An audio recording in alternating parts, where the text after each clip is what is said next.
Good afternoon and welcome to the next short video in the Ahargana series. In the last episode, which was also the final and closing episode of the Ahargana series, I concluded the topic of Ahoratra, Savana Ahoratra. Now, while I am not going to make any further full episodes, I will once in a way continue to release short videos, these tutorials. So in today's tutorial, we move away from the topic of Ahoratra and look at the topic of Dina and Ratri, specifically Dina. That means the daylight hours of a Savana Ahoratra, of a solar day. Now the Hindu calendar takes the daylight hours of the solar day and divides it into 5 equal parts. And that is the topic of today's tutorial. So here is a chart I am going to use to describe this topic. So on the x-axis you see time of a day starting from 5 in the morning. This is I'm using the Western hours minutes. So 5 o'clock in the morning till 7 in the evening. These are the daylight hours. And the chart here shows you that sunrise happens at 5:55:36 on 21st June 2024, which happens to be the summer solstice day. Sunset happens on 18:49:46, that means 6:49 in the evening. Sunset happens. So this period between sunrise and sunset, not sunrise and the next sunrise, that is Ahoratra. Now we are talking about Dina. This period between sunrise and sunset, in this case I am specifically talking about Bangalore, is divided into 5 equal parts, each of 2 hours, 34 minutes, 50 seconds duration. I have simply taken this duration between this sunrise and sunset and divided it by 5. But each equal part is given a name in Sanskrit. So the first part is prāta, this is morning. The second part is gava, this is the time when the cows are collected for milking. And this starts at 8:30:26 in the morning, about 8:30 in the morning. Then comes madhyāhna. Madhyāna is the noon period and that starts at 11:05 in the morning. Then comes aparāhṇa, which is the afternoon, because it comes after noon. Noon falls right here by this definition, because these are 5 equal parts, so this has to be noon, right in the middle of madhyāna. Then comes afternoon, aparāhṇa, and that starts at 1:40 in the afternoon. And finally comes sayāhna, which is evening, and that starts at 4:14:56 in the evening.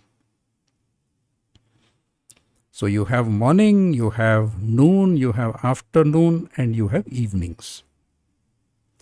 And some of these terms are very commonly used. Madhyāna is used in Kannada as well as in Tamil.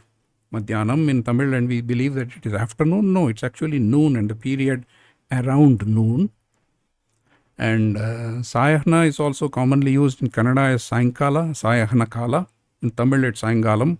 Same thing, sayāhna kala. And that means evening. We are familiar with these terms. But these are actually more specifically used for religious purposes. For example, to determine the shrardha tithi, on which day to perform a person's shrardha, this period is considered. Aparāhṇa period is considered. It's in fact known as also as shrardha aparāhṇa. And then depending on what tithi is prevailing during this time frame, decisions are made as to whether a shrardha should be done today or it should be done tomorrow. Another example I can give is if you are someone who performs sandhyāvandana, then you would be aware that you are expected to perform sandhyāvandana 3 times every day. Prātahsandhya, madhyānasandhya and sāyamsandhya. And this is where those names are coming from, because prātahsandhya is expected to be performed around sunrise. Madhyānasandhya is expected to be performed around noon, and sāyamsandhya is expected to be performed around sunset. So that's another example where these subdivisions are used for performing religious rites. And I have also indicated to you here in brackets the same time stamp but in Nadi Vinadi Prana. And we all know sunrise is always 000, but sunset varies. In this case, it's 32 Nadi, 20 Vinadi, 4 Prana.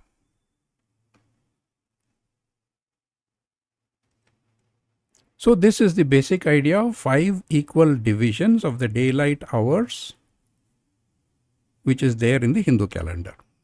And in this case, 2 hours, 34 minutes, 50 seconds. Now, let me introduce a complexity here.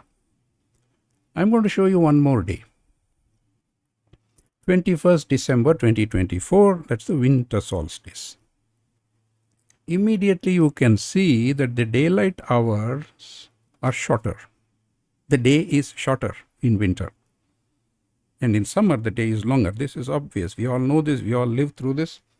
If you live close to the tropics, like in Bangalore, you may not notice it much, but people in Delhi or in Kashmir will notice this much more. If somebody is living in the United States or Europe, they will notice this all the much more.